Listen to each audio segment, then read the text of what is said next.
गोविन्दाय नमो नमः।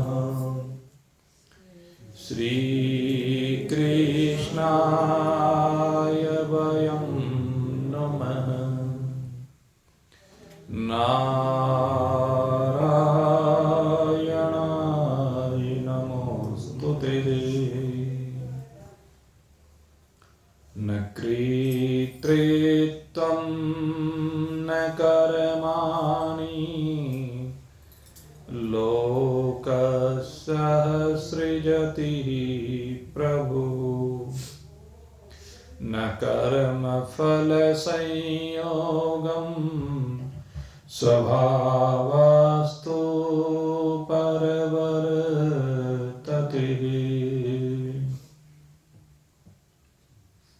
उपस्थित परमार्थ पथ पथिक शुभ भावना संयुक्त जिज्ञासु वृंद, कल आपके सन्मुख भगवान श्री कृष्ण द्वारा जो पंचम अध्याय के अंतर्गत ये श्लोक 14 आता है, उसके संदर्भ में चर्चा करते हुए बतलाया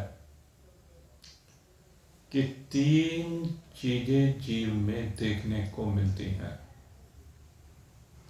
एक है कृतत्वम अर्थात कर्तापना,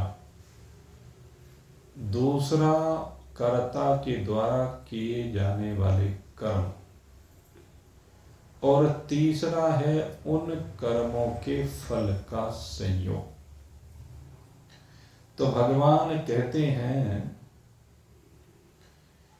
कहते किसी भी कर्म का जो कर्तापना है, कर्मों के साथ कर्ता का जो संबंध है, हम कर्म के कर्ता हैं, ये कर्तापने का संबंध। कहते ये संबंध मेरा बनाया हुआ नहीं है। भगवान कर्म और कर्तापने के बीच के संबंध को बनाने वाले नहीं है। ये जीव ही है जो स्वयं अपने में कर्तापने की संरचना करता है, और जितने भी कर्म हैं वो प्रकृति के वश में होकर किए जाते हैं। सारे कर्म प्रकृति के द्वारा किए जाते हैं, लेकिन ये प्रकृति के द्वारा किए जाने वाले कर्मों को, माया के द्वारा किए जाने वाले कर्मों को ये जीव अपने मान लेता है, क्योंकि उनके साथ तादात्म्य संबंध जोड़ लेता है, अर्थात एकता का संबंध जोड़ लेता है। और उन कर्मों के साथ जो एकता का संबंध जोड़ लेता है कि मैं करने वाला हूं, यही उसके अंदर कर्तापने का भाव पैदा कर देता है। तो भगवान कहते हैं कर्तापने का भाव मैंने नहीं। ये भाव कहां से आया? अविद्या से आया, अज्ञान से आया, नासमझी से आया, भूल से आया। तो भगवान कहते हैं जब ये कर्तापन भगवान का बनाया हुआ नहीं है, ये भगवान की सृष्टि में नहीं है। ये किसकी सृष्टि में है? ये जीव की सृष्टि में है। इसका निर्माण जीव स्वयं करता है, भगवान ने कर्तापने का निर्माण नहीं किया। तो कहते हैं ये जीव का अपना बनाया हुआ है, अपना माना हुआ है, अपनी भूल है। और अगर जीव चाहे तो इस कर्तापने का त्याग करके ईश्वर की भांति अकर्ता हो सकता है। तो पहली बात तो ये हुई। अब दूसरी बात भगवान कहते हैं कि भगवान जीवों के कर्मों का भी विधान नहीं करते हैं। ये जो जीवों के कर्मों का विधान है, ये भी जीव स्वयं करता है। जब प्रकृति के साथ तादात्म्य संबंध जोड़ता है, प्रकृति में अहमता ममता करता है, तो इसके द्वारा कर्म हो जाते हैं। और वो कर्म शुभ भी होते हैं और अशुभ भी होते हैं। पाप और पुण्य, धर्म अधर्म, ये सब कर्म उसके द्वारा होते हैं।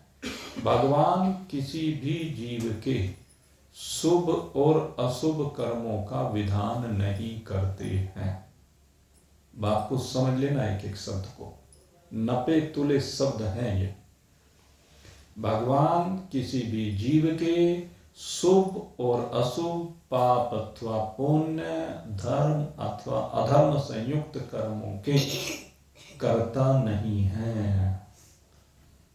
इन कर्मों का विधान भगवान ने नहीं किया है। इन समस्त कर्मों का विधान करने वाला भी ये जीव है। और ये जीव कैसे करता है? कहते हैं संस्कारों से।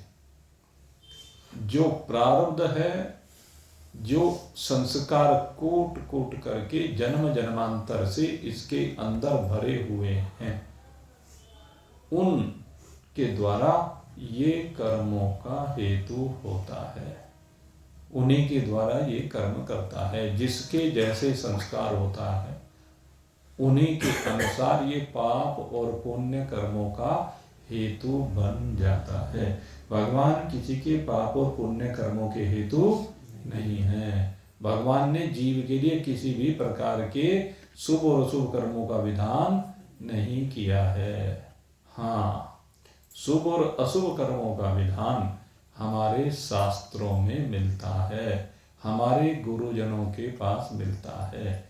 गुरुजन पाप कर्म करने वालों को पुण्य की ओर लेकर जाते हैं, अधर्म करने वालों को धर्म की ओर लेकर जाते हैं, अशुभ करने वालों को शुभता की ओर लेकर जाते हैं, असत से सत्य की ओर लेकर जाते हैं, अंधकार से प्रकाश की ओर लेकर जाते हैं, मृत्यु से अमरता की ओर लेकर जाते हैं।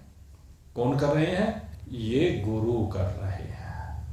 तो इस प्रकार से कर्मों का हेतु भी जीव के भगवान नहीं है। और तीसरी बात हुई न कर्म फल संयोगम।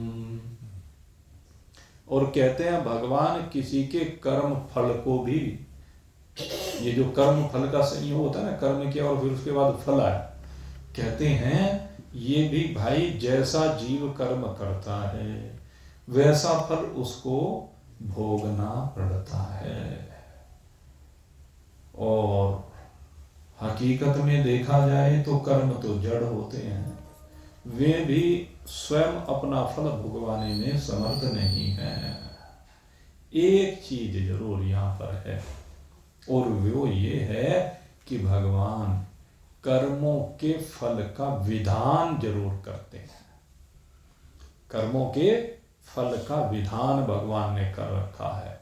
भगवान की शक्तियां कर्मों के अनुसार जैसा जैसा जीव ने कर्तापने से संयुक्त होकर कर्म किया है, उसके फल का विधान भगवान करते हैं। लेकिन उस फल के विधान में भी भगवान सदा असंग हैं, सदा अकृता हैं। भगवान के अंदर कर्म फल देने का भाव भी नहीं है। भगवान के अंदर ये कोई भाव नहीं है कि मैं कर्म के फल को देने वाला हूं। भगवान उससे चिपकते नहीं है। कहने का मतलब क्या है? जो भी पुण्य अथवा पाप का फल जीव को प्राप्त होता है, भगवान उस फल से भी चिपके हुए नहीं है। जैसे जैसे कर्म है उसके अनुसार फल मिलता है। अब ये तो मैंने बात की आपसे सिद्धांत की। अब बात आती है, कल इसमें एक शंका हमारे सम्मुख रखी गई थी और उस शंका को रखते हुए 2 मंत्रों की बात की गई थी जो गीता जी के ही 2 मंत्र हैं। पहला मंत्र 18वें अध्याय के 61वें श्लोक को हम लेते हैं। उस 61वें श्लोक में भगवान श्री कृष्ण ने अर्जुन से कहा है, ये बिल्कुल अंतिम ज्ञान है, क्योंकि इसके बाद भगवान उपसंहार कर रहे हैं गीता जी के उपदेश का। यहीं से उपसंहार प्रारंभ होता है और भगवान ने यहाँ पर क्या कहा, आप इस मंत्र को समझने का प्रयास करें, उससे शंका दूर हो जाएगी और सिद्धांत की सिद्धि हो जाएगी। भगवान कहते हैं, ईश्वरः सर्वभूतानां हृदयदेशेऽर्जुन तिष्ठति। पहले भगवान ने कहा, हे अर्जुन, ईश्वर सब भूत प्राणियों के हृदय रूपी देश में विराजमान है। तो पहली बात तो ये, भगवान हर जीव के अंदर बैठे हुए हैं। अब जब भगवान सबके हृदय में बैठे हुए हैं तो हम भगवान को कर्ता क्यों ना माने? अब विषय है, हम भगवान को कर्ता क्यों ना माने? तो कहते हैं भगवान हृदय में बैठते जरूर हैं, लेकिन भगवान हृदय में बैठ करके साक्षी भाव से विराजमान होते हैं। भगवान क्या है? हृदय में बैठ करके इस जीव के समस्त कर्मों को, इसके आने को, जाने को, लेने को, देने को, खाने को, पीने को, चलने को, फिरने को, जो भी कर्म होता है उस सब को देखते हैं। क्योंकि विराट पुरुष के रूप में भगवान के अंदर ही ये सारी सृष्टि विराजमान है। विराट पुरुष के शरीर का अंग है, तो जितने भी मनुष्य हैं वो भी विराट पुरुष के शरीर के अंग हैं। दूसरे भगवान ने कहा, अधियज्ञो अहमेवत्र देहे देहे धृतांबर।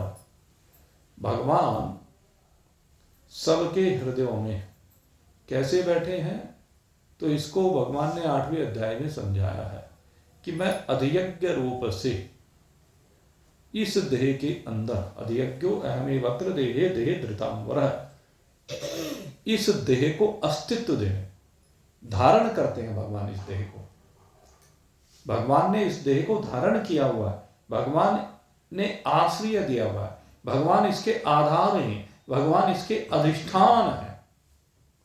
लेकिन वो आधार और अधिष्ठान होते हुए भी अकर्ता है।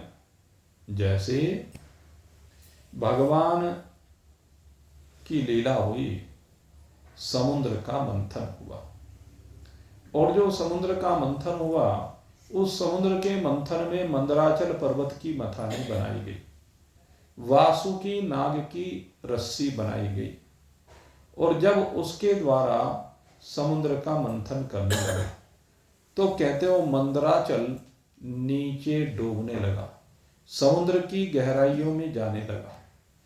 तो उस समय कहते हैं कि जब मंदराचल नीचे जाने लगा तो भगवान ने कच्छप रूप धारण किया, और कच्छप रूप धारण करके भगवान आधार बन गए, और मंदराचल पर्वत उनके पीठ पर विराजमान हो गया, और पीठ पर विराजमान होकर के फिर समुद्र का मंथन किया गया। उस समुद्र के मंथन से कच्छप को कुछ भी लेना देना नहीं है।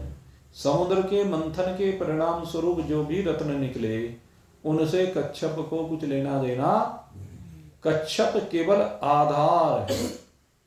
ठीक इसी प्रकार से परमात्मा केवल आधार है, न कर्ता है न भरता है।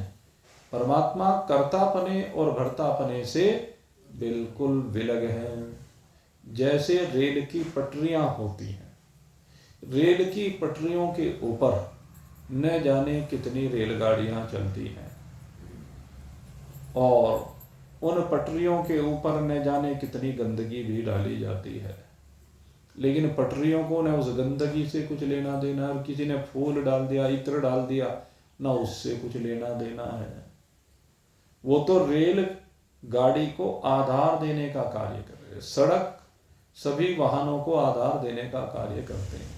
ये भूदेवी सबको आधार देती है, लेकिन अपने आप में अपनी प्रतिष्ठा में विराजमान है और किसी के भी कर्मों से पृथ्वी को कुछ भी लेना देना नहीं है।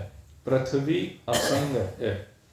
इसी प्रकार से परमात्मा दो रूपों में, एक तो परमात्मा का है साकार रूप, एक है परमात्मा का निराकार रूप। साकार रूप से जो परमात्मा है उसको हम ईश्वर कहते हैं, भगवान कहते हैं। जो सही शाब्दिक रूप से अगर यदि हम इसको परिभाषित करें तो ईश्वर और भगवान जो हम कह रहे हैं, जो 6 ऐश्वर्यों से संयुक्त होता है, वो ईश्वर, ये सगुण साकार रूप है।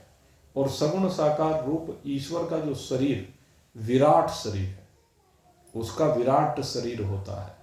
विराट शरीर कैसा है कि सारे ब्रह्मांड को वो अपने में समेटे होता है, अर्थात सारा ब्रह्मांड उसके ऊपर बना हुआ होता है। इसको कैसे हम समझ सकते हैं? जैसे एक बहुत बड़ा पर्दा हो और उस पर्दे के ऊपर कोई चित्रकार चित्रकारी करे और चित्रकारी करते हुए उसके ऊपर पहाड़ भी बना दे, उसके ऊपर नदी भी बना दे, उसके ऊपर पेड़ पौधे भी बना दे, उसके ऊपर मकान भी बना दे, उसके ऊपर मनुष्य भी बना दे, पशु पक्षी भी बना दे, सूरज चांद सितारे भी बना दे, तो सारे के सारे उस पर्दे पर ही भाषित होते हैं। वो उस कपड़े के ऊपर उभरे हुए हैं, कपड़े के ऊपर दिख रहे हैं, कपड़ा उसका आधार है। इसी प्रकार से ये ईश्वर का शरीर इस कपड़े की भांति ही होता है। उसे उन जीवों के कर्मों से कोई लेना देना नहीं है, लेकिन उनको आधार दे रखा है, उनको अस्तित्व दे रखा है। अगर कपड़े का अस्तित्व ना हो तो कपड़े के अस्तित्व के बिना उसके ऊपर किसी भी चीज का कोई अस्तित्व प्रतीत नहीं होगा। उसी प्रकार से ईश्वर के सगुण साकार रूप का अगर अस्तित्व नहीं है तो फिर इस ब्रह्मांड का कोई अस्तित्व नहीं होगा। ईश्वर सारी कारीगरी जो हो रही है वो ईश्वर के शरीर के ऊपर हो रही है, लेकिन ईश्वर उस कारीगरी में बिल्कुल असंग है। जिस प्रकार सिनेमा के पर्दे पर अनेकानेक प्रकार का प्रकाश पड़ता है, लेकिन प्रकाश उसके ऊपर अपने रंग की कोई छाप छोड़ नहीं पाता है। पहले सिनेमा के पर्दे पर हम देखने जाते थे, हर सप्ताह फिल्में बदल जाया करती थी, कभी कुछ होता था, कभी कुछ होता था, कभी कुछ होता था। तो ऐसे ही संसार में निरंतर कुछ ना कुछ हो ही रहा है। लेकिन जिस प्रकार से पर्दा बिल्कुल असंग रहता है, ऐसे ईश्वर भी पर्दे पर होने वाली घटनाओं से बिल्कुल असंग है। ईश्वर ने तो आधार दे दिया, इसको कहते हैं आधार। तो ईश्वर आधार दे रहा है, उसी आधार के ऊपर सब कुछ कर रहे हैं, लेकिन ईश्वर असंग होने के कारण किसी के कर्मों से चिपकता हुआ दिखाई नहीं देता। तो इसी प्रकार से ये जो हृदय रूपी देश में कहा कि ईश्वर विराजमान है, हृदय रूपी देश में इसलिए कह दिया जाता है कि ये जो जीव है जागृत में मस्तिष्क में वास करता है, स्वप्नावस्था में कंठ में वास करता है, सुसुप्ति में हृदय में विराजमान होता है। जीव 3 स्थानों पर विशेष रूप से सक्रिय दिखाई देता है। यद्यपि जीव सारे शरीर में व्याप्त होकर के रहता है, आपको बताएं, लेकिन विशेष प्रतीति इन 3 स्थानों पर होती है।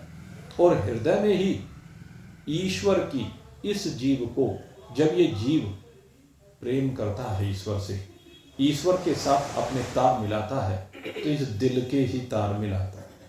और दिल के तार मिलाने की बात क्यों कही गई? क्योंकि ये दिल जब दिलदार से मिलता है, मिलता कौन है? दिल। तो इसलिए कहते हैं कि ईश्वर दिल में रहता है। वो दिलदार, दिल का मालिक, दिल के अंदर विराजमान, दिल को अस्तित्व देने वाला, दिल की भावनाएं बनाने वाला, दिल में प्रेम उत्पन्न करने वाला, वो जो भी कहें, ये सब हालांकि आरोपित हैं उसमें, लेकिन ये कहने के लिए होता है कि वो हृदय रूपी देश में विराजमान रहता है, क्योंकि जीव शांति वहीं प्राप्त करता है और शांति जीव को परमात्मा में ही मिलती है। यद्यपि ईश्वर भी सारे शरीर में विराजमान है, इसलिए केवल हम इस बात को ना पकड़ लें कि ये जो कहा है कि ईश्वर है सर्वभूतानाम हृदय देशे अर्जुन तिष्ठति, केवल इसको ये पकड़ लिया कि भगवान केवल हृदय में रहते हैं। नहीं, ऐसा नहीं है। हृदय में विशेष रूप से रहते हैं। विशेष रूप से रहना क्या है? जैसे ये आप देख रहे हैं, लाइटें जल रही हैं, प्रकाश लाइटों से आता हुआ दिखाई दे रहा है, लेकिन विद्युत केवल इन्हीं में नहीं है, यहाँ सारे को तारों का जाल फैला हुआ है, उन सब में भी विद्युत विराजमान है, लेकिन प्रकट इसमें होती है परमात्मा रोम रोम में। ईश्वर जो सगुण साकार रूप में मैं कह रहा हूं, वो रोम रोम में बसा हुआ है, हर रोम के अंदर वो विराजमान है, और जैसा हृदय में वैसा ही वहां है, लेकिन उसकी विशेष अनुभूति जीव को चूंकि हृदय में ही होती है, इसलिए उसको हृदय रूपी देश में विशेष रूप से कहा गया। तो पहली बात तो ये हुई। दूसरी बात है ब्रह्म की, जो निर्गुण निराकार है।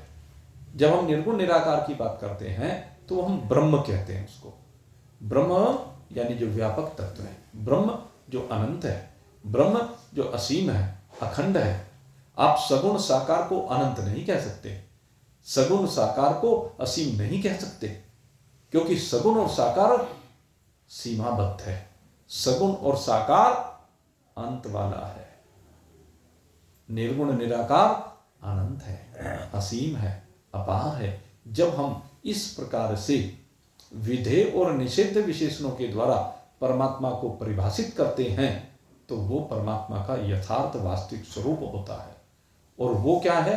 कहते हैं वो चैतन्यता, जिसके बारे में बहुत विस्तार के साथ कई दिनों से चर्चा की जा चुकी है कि परमात्मा सत्य है, परमात्मा चैतन्य है, ज्योतिर्मय है, ज्ञान स्वरूप है, आनंद स्वरूप है।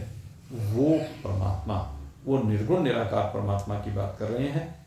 और वो कैसा है कि न उसमें भी सब कुछ कल्पित है, ये सारे का सारा उसी में कल्पित है। अब इन दोनों के बीच में एक चीज आती है, इस सगुण और निर्गुण इन दोनों के तत्व को जब हम देखते हैं तो जिस समय निर्गुण से सगुणता आती है, ये निराकार से साकारता आती है, तो इन दोनों के बीच में एक चीज है, और वो चीज ही ये सब जितनी हमारी शंकाएं हैं उनका निवारण कर सकती है। उस चीज को हमें समझना जरूरी है, क्योंकि उसके बिना सगुण साकारता नहीं आती, उसके बिना कर्म नहीं होता, उसके बिना कर्म फल नहीं होता, उसके बगैर कर्म करता पड़ा नहीं होता, सब कुछ उसी से होता है। और वो क्या है? वो माया है। उसका वास्तविक नाम तो है प्रकृति ही। ये क्या है? प्रकृति। मैं इसको अलग अलग करके बोलता हूं। प्रकृति को पर और कृति दो भागों में विभक्त किया जाता है। पर माने परमात्मा, कृति माने संरचना। जो परमात्मा की संरचना है, जो निर्गुण निराकार की संरचना है, और ये भाषित नहीं होती। इसकी एक सबसे बड़ी विशेषता कैसी है? ये भाषित नहीं होती, लेकिन करती सब कुछ यही है। यहां तक कि ईश्वर को बनाने वाली भी यही है, ब्रह्मा विष्णु शंकर को बनाने वाली यही है, देवी को बनाने वाली यही है, सूरज चांद सितारों को बनाने वाली यही है, इस जगत को भी बनाने वाली यही है, और समस्त शरीरों को भी बनाने वाली ये प्रकृति ही है। इसी प्रकृति को लेकर के ये दूसरी जो उत्तरार्ध इस श्लोक में कहा गया है, क्या कहते हैं भगवान? भ्राम्यन् सर्वभूतानि, भ्राम्यन् सर्वभूतानि यन्त्ररूढानि मायया। कहते हैं जो भी कुछ जितने ये भूत प्राणी हैं, भूत प्राणी से मतलब जितने भी प्रकार के जीव है, मनुष्य ही नहीं, समस्त 84 लाख योनियों में जितने भी प्रकार के जीव हैं, और इन 84 लाख योनियों में जिस प्रकार से भी वो भरम रहे हैं, विचरण कर रहे हैं, आ रहे हैं, जा रहे हैं, कहते हैं ये इन 84 लाख प्रकार के शरीरों में जो आना और जाना है जीवों का, कहते कैसा है और किसके कारण है? यंत्रारूढ़ानि मायया, कहते हैं माया का खेल है। किसकी माया? कहने लगी जो प्रकृति है, इसे हम भगवान की माया कहते हैं। यद्यपि आपकी जानकारी के लिए बता दूं, माया बड़ी है भगवान से। चिंतन करना इस बात के ऊपर गहराई से। बहुत से लोग उल्टा कहते हैं, यद्यपि ये माया बड़ी है ईश्वर से, लेकिन ये बड़ी होते हुए भी ईश्वर के बस में है, इसलिए ईश्वर को मायापति कहा जाता है। माया क्या है? प्रकृति का शुद्ध सतोगुणी स्वरूप। जो शुद्ध सतोगुणी स्वरूप है प्रकृति का, वो जब शुद्ध चेतन ब्रह्म उस से संयुक्त होता है तो ईश्वर बन जाता है, सगुण साकारता आ जाती है। माया भगवान की माँ है। ये जो माया है ना, ये भगवान की माँ है, भगवान इससे पैदा हुए हैं, लेकिन भगवान की ये विशेषता है कि माया को अपने अधीन कर रखा है। अगर माया के अधीन हो जाए तो कर्तापन में भी आ गया। हम बड़ा विचित्र भाव है, ये ध्यान करना, बहुत गहराई की बात है इसको समझने के लिए। माया भगवान की माँ है, जननी है, जगजननी कहा जाता है इसको, इसलिए भगवती भी कहते हैं। जब हम निर्गुण निराकार की बात करते हैं तो भगवती कहलाती है निर्गुण निराकार में, और ये इसलिए जगजननी, ईश्वर की भी जननी कही जाती है, ईश्वर की भी माँ है ये। लेकिन ईश्वर मायापति कहा जाता है। मायापति का मतलब यहां वो पति पत्नी वाला संबंध नहीं है, ध्यान रखना। कभी आप इसको पति पत्नी का संबंध करो, वो माँ है, ये बेटा है, ये वो संबंध नहीं है यहां पर। मायापति का मतलब माया को जिसने अपने बस में कर रखा है, माया के अधीन नहीं है, माया को कब्जे में कर रखा है, क्योंकि माया फंसाती है और ईश्वर फंसता नहीं। यह है संबंध। ईश्वर इस माया में फंसता नहीं है, जीव फंसा हुआ है। और जो जीव इस माया के खेल को समझ जाता है वो भी माया का स्वामी हो जाता है, मायापति हो जाता है। ये बता दें आपको, इसीलिए कहा जाता है ब्रह्मास्मि। जब ईश्वर ने माया को कब्जे में कैसे ले रखा है? ईश्वर माया के अधीन क्यों नहीं है? क्योंकि ईश्वर अपने आप को जानते हैं कि मैं ब्रह्म हूं, मेरी वास्तविकता ब्रह्म है, ये शरीर मेरी वास्तविकता नहीं है, ये विराट स्वरूप, ये विष्णु का स्वरूप, ये ब्रह्मा का स्वरूप, ये शिव का स्वरूप, ये मेरी वास्तविकता नहीं है। ये सारे शरीर मेरे में आरोपित है, मेरी वास्तविकता क्या है? व्यापक ब्रह्म है, ये मेरी वास्तविकता है। तो ईश्वर की वास्तविकता शुद्ध सच्चिदानंद घन ब्रह्म है, और जीव की वास्तविकता भी यही है, सोयम, यही वो है, सो हम। ये जीव भी वही है, लेकिन कब है? जब ईश्वर वाले भाव को प्राप्त कर ले। ईश्वर वाले भाव को प्राप्त करने मतलब ये नहीं कि ईश्वर हो जाए, जीव कभी ईश्वर नहीं हो सकता, इसलिए शब्दों के ऊपर गौर करने की बहुत आवश्यकता है। जीव कभी ईश्वर नहीं हो सकता शरीर रूप से, लेकिन ईश्वर वाले भाव को समझ ले। नमाम कर्माणि लिम्पन्ति नम कर्म फले स्पृहा इति माम यो अभियानाति कर्म अभिर्न स बध्यते। भगवान ने कहा, कहते हैं कि जिस प्रकार से मैं असमु नमाम कर्माणि लिम्पन्ति, जिस प्रकार से मैं कर्मों में लिप्त नहीं हूं, कर्मों में कहीं फंसा हुआ नहीं हूं, कर्मों में कहीं चिपका हुआ नहीं हूं। किसी भक्त ने मुझे पुकारा, मैं गया, उसकी जो इच्छा हुई वो उसको दे दिया, लेकिन मैं इसमें चिपका हुआ नहीं, क्योंकि विधान प्रकृति का है कि जब कोई भक्त भगवान को पुकारेगा और जितने मंत्र कहे गए उतने मंत्र करेगा तो भगवान को आना पड़ेगा। ये प्रकृति का विधान है, ईश्वर का विधान नहीं है। विधान जितने भी हैं वो सब प्रकृति के हैं। ईश्वर यंत्र की भांति, ईश्वर क्या है? ईश्वर का शरीर यंत्र की भांति यहां पर प्रकृति के अधीन काम करता है। शरीर, ये ध्यान रखना, ईश्वर का शरीर भी यहां यंत्र की भांति कार्य करता है, और भक्त की इच्छा को पूर्ण करने के लिए भगवान आ जाते हैं। ये माया का कार्य है, और वो जो मांगता है उसे दे के चले जाते हैं, ले भाई। और उस देने और लेने से भगवान का कोई संबंध, वहां भी भगवान असंग है, क्योंकि वो जानते हैं अहम ब्रह्मास्मि। तो वो भी यंत्रारूढ़ानि जो कहा गया, एक दूसरा मंत्र उसमें भी आएगा फिर वहां पर, यंत्रारूढ़ानि मायया, मेरी माया इन सब से यंत्रों की भांति काम लेती है। जितने भी प्रकार के शरीर हैं, चाहे वो ईश्वर का शरीर है, चाहे वो जीव का शरीर है, चाहे ये जड़ प्रकृति है, ये सब माया के यंत्र हैं। जैसे गृहिणी सब्जी बनाते हुए कड़ची रूपी यंत्र से काम लेती है, कुकर रूपी यंत्र से काम लेती है, कटोरी, गिलास इत्यादि जाने कितने प्रकार के बर्तन हैं, खाने पकाने के जो भी चीजें हैं, वे सब क्या है? यंत्र है। वो उन सब से काम लेती है।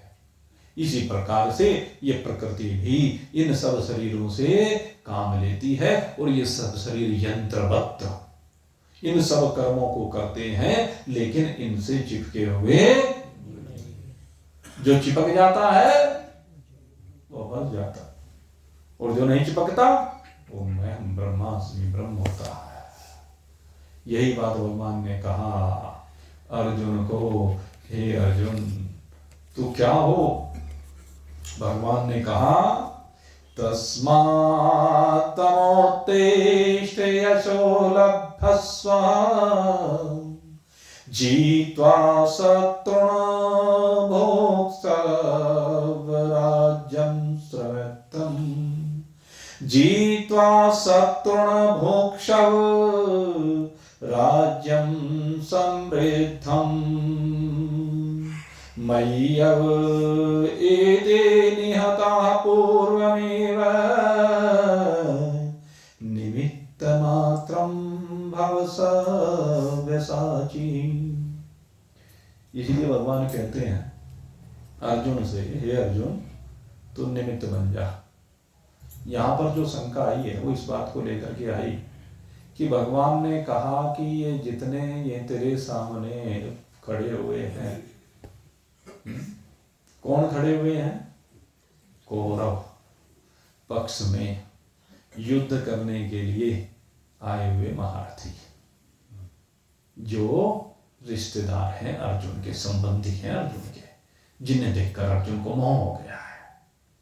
भगवान कहते हैं कि मय्यव एते निहता, पूर्व में, तीन बात कही, पूर्व में यानी पहले से, आज नहीं पहले ही। बात पे गौर करना।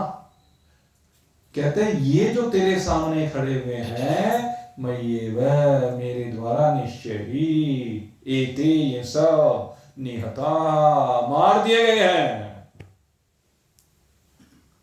पूर्वमेव, इस पूर्वमेव के ऊपर गौर करना। अभी तो वो दिख रहे हैं अर्जुन को, लेकिन भगवान कहते हैं ये मेरे द्वारा पहले मार दिए गए हैं, तू तो केवल निमित्त बन जा इनकी लाश उठाने में। मैं तुझे फ्री का यश दे रहा हूं, तुझे नाम दे रहा हूं, निमित्त मात्र बाबू सव्यसाची, तुझे निमित्त बना रहा हूं। और मैं नहीं बना रहा हूं, ये भी मेरी माया बना रही है। किले कैसे मार दिए गए हैं?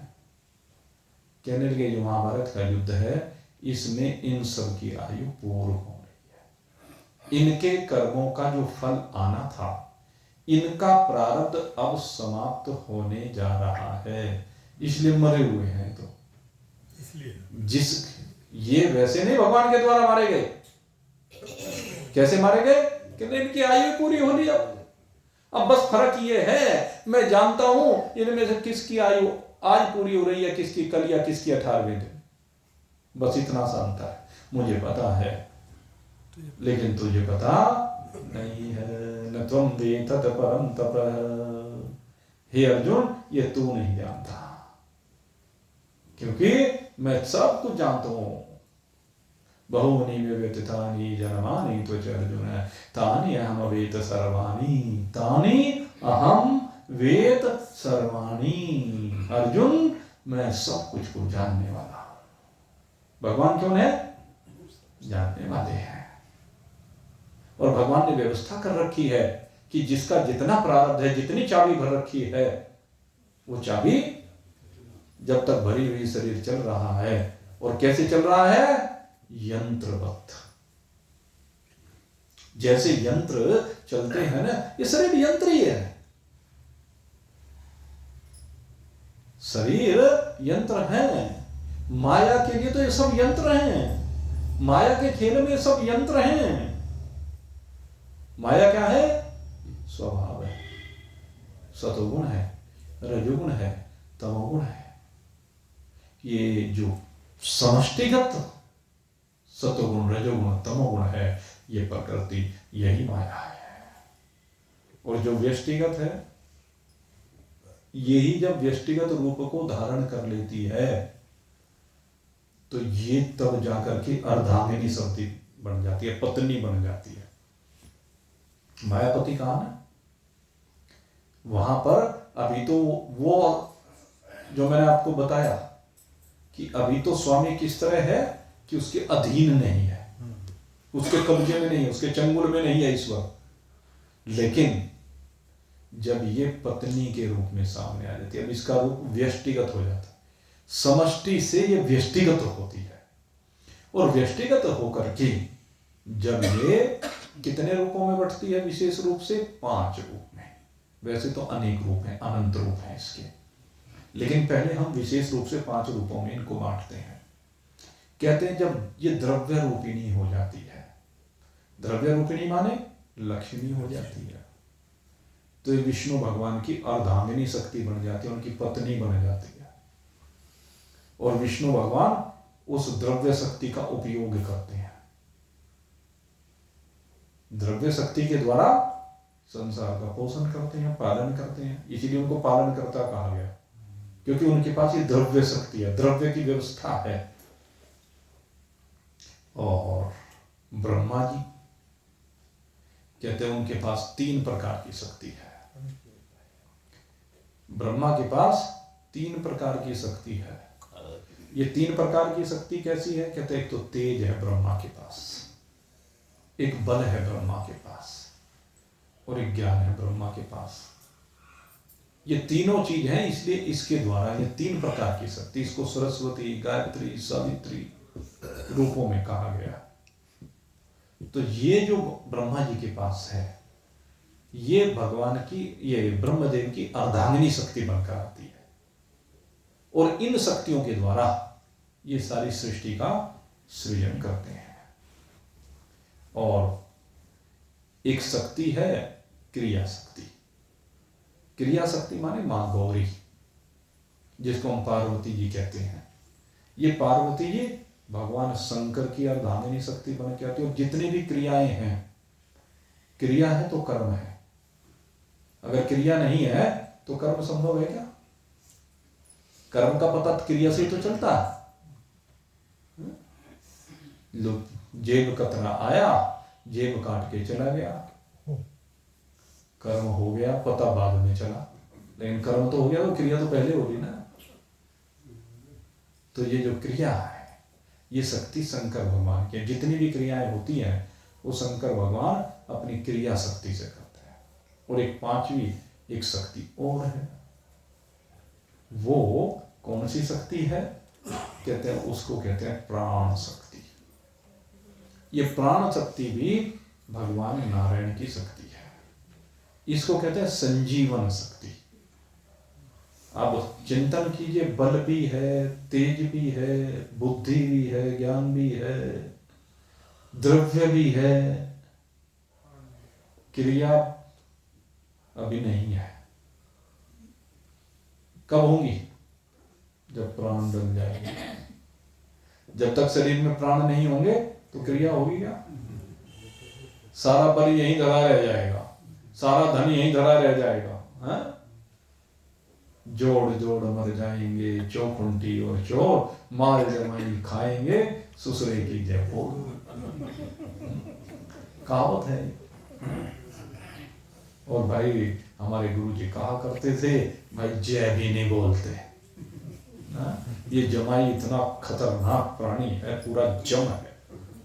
जमाई को जम कहा गया, इसीलिए कहा गया मुर्दे के पीछे जो है ना जमाई नहीं जाता। जमाई को नहीं जाना जाता, कहना वो तो जम है, जमदूत का काम करता है, कहने मरे हुए को भी नहीं छोड़ने का। इसलिए हमारे यहाँ परंपरा यही है कि जमाई आजकल जाने लगे इस आधुनिक युग में, लेकिन हमारी जो परंपरा रही है वो उनको मानना चाहिए। उनके पीछे बड़े आध्यात्मिक रहस्य होते हैं। वो अलग बात है कि उन रहस्यों के बारे में हमें मालूम नहीं है। तो ये जमाई तो भाई बड़ा जमा है, खाता भी है और गुर्राता भी है। खाएगा भी और गुर्राएगा भी। ये इसकी बड़ी विचित्र बात होती है। 9 घरों में 10वां घर है। देखो घर में रहे सब कुछ करके जाए। ये बहुत बढ़िया बात है। ये 10वां ग्रह है भाई, इसलिए इसे खुश रखना चाहिए। लाड पुचकार करके इसको खुश रखना चाहिए। धी जमाई ले गए, बहुवन ले लिए पूत, कह मनोहर जंगली रही ऊत के ऊत। भाई ये काम ऐसा ही है। ये सारा प्रकृति का खेल है। ये सब क्या है? प्रकृति का खेल है, माया का खेल है। इसमें सब निमित्त मात्र बने हुए हैं। तो ईश्वर अर्जुन को तो कह रहे हैं तो निमित्त ना, ईश्वर को अर्जुन को समझा रहे हैं कि ये सब मरे पड़े हैं, क्योंकि इनकी तारीखें निश्चित है, इनका समय निश्चित हो चुका है। ये नहीं कि मैंने मार दिए हैं। भगवान किसी को मारते हैं? नहीं, भगवान नहीं मारते किसी को। सब अपने कर्मों से मरते चले जाते हैं। जितने कर्म इस जीवन के लिए कर रखे हैं, अंतकाल की वासना के अनुसार जितने प्रारब्ध में मिले हैं, उनका भोग जिस दिन पूरा हो जाएगा, एक श्वास भी फालतू जी नहीं सकता। विधान ये है। तो इसलिए इस बात को समझने की आवश्यकता है कि भगवान अकर्ता है। भगवान केवल कर्म फल संयोगम स्वभावस्तु परिवर्तते। केवल भगवान कर्मों की व्यवस्था कर रहे हैं, और वो व्यवस्था भी प्रकृति के द्वारा निश्चित है। प्रकृति के गुणों में हो रही है, प्रकृति के गुणों से हो रही है। प्रकृति से विलग कुछ नहीं हो रही है। ईश्वर भी प्रकृति के लिए एक यंत्र है। जैसे सब जीव यंत्र हैं, ऐसे ईश्वर भी एक यंत्र है। और उसमें ईश्वर को सृष्टि का रचने वाला दिखाना, सृष्टि का पालन करने वाला दिखाना, सृष्टि का संहार करने वाला दिखाना, ये यंत्रवत हो रहा है। लेकिन सबसे बड़ी बात उसमें अंतर क्या है कि ये सब करते हुए भी ईश्वर ने अपने को सृष्टि के रचने वाला मानता है, न सृष्टि का पालन करने वाला मानता है, न सृष्टि का संहार करने वाला मानता करता है, वो कहता है मैं तो शुद्ध सच्चिदानंद घन ब्रह्म हूं। आप कहीं भी देख लीजिए, जहां भी भगवान ने उपदेश दिया है अपने आप को शुद्ध सच्चिदानंद घन ब्रह्म बताया।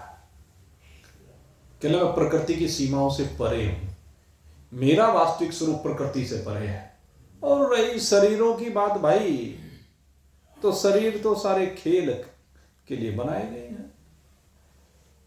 ये जो संसार का खेल चल रहा है उस संसार में सब खेल खेल रहे हैं, लेकिन उनके अंदर बैठा हुआ,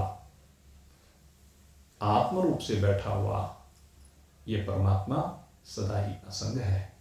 और जिस भी जीव को इस बात का बोध हो जाता है वो भी अपने आप में शुद्ध सच्चिदानंद रूप से अपने को अनुभूत करता है। और ये अनुभूति होते ही वो भी देखता है कि सब यंत्रों की भांति निमित्त बन करके, हेतु बन करके संसार के खेल में खेल रहे। जब किसी खेल को खेल की तरह से खेला जाता है तो खेल आनंद प्रदाता होता है।